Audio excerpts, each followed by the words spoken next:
Hello ঠিক উত্তর পাড়ার মাসুম, তুমি গতবার খেজুরি খেয়ে প্লেট নিয়ে গেছিলে, তুমি প্লেট দাও নাই। আজকে ইফতারি দেওয়ার জন্য কোনো ব্যবস্থা নাই, তুমি দয়া করে প্লেট দিয়ে দাও। হ্যালো দক্ষিণ পাড়ার মুন্না, হ্যালো ঠিক দক্ষিণ পাড়ার মুন্না, তুমি কি শুনতে পাচ্ছ? তুমি গতবার প্লেট নিয়ে বাড়ি গেছিলে, তুমি আর মসজিদে আসো নাই। তুমি দয়া করে প্লেটটা মসজিদে জমা দিয়ে দাও। আমাদের খেজুরি দেওয়া হবে কিন্তু প্লেট নাই।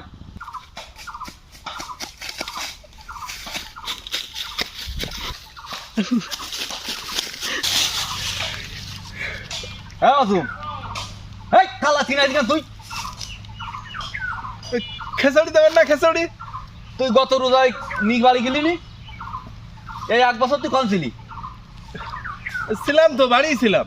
রোজা শেষ, তুমিও শেষ, আর আজকে আবার ইফতারি দেবে সেই চলে আইছাও।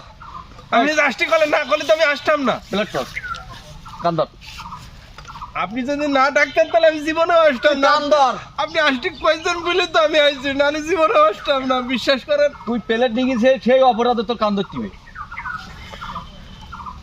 আপনি আমার সাথে সিটারিং ভাই। করলেন।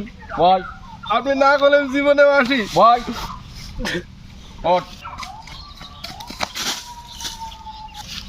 যা। খেচুড়ি দেবেন না? তুমি গত বছরে প্লেট নিয়ে তুমি উদাও, তুমি শুক্রবারেও তুমি আর নামাজ পড়তে আসো না। তোমার ডাইরি প্লেট নিলাম, তোমার আজকে তোমার খেচুড়ি দেবো, খেচুড়ি। বিশ্বাস করেন আমি আর কোনোদিন নামাজ কাজা করবেন না। আমি প্রত্যেকদিন আইসি সন্ধ্যে সময় ইফতারি করতে আসবেন এই মসজিদে। আজকে খেচুড়ি দেন নাই। সত্যি সত্যি রোজা পার হয়ে গেলে আবার আড়াই যাবিনি তো? রোজার পরে দেখা যাবে না, এখন তো একদিনও আমি কাজা করবেন না। ও আর আমি তাই ধর বিয়াদব, তুই নামাজ পড়লে 12 মাস পড়ে দিবে, নাহলে আল্লাহর সাথে ধোঁকা দেওয়া যাবে না। আল্লাহর সাথে আমি ধোকা দিচ্ছি রে, তো আমি কলাম তো নামাজ পড়বানে। 1 মাস খেচুড়ি খাল হবে।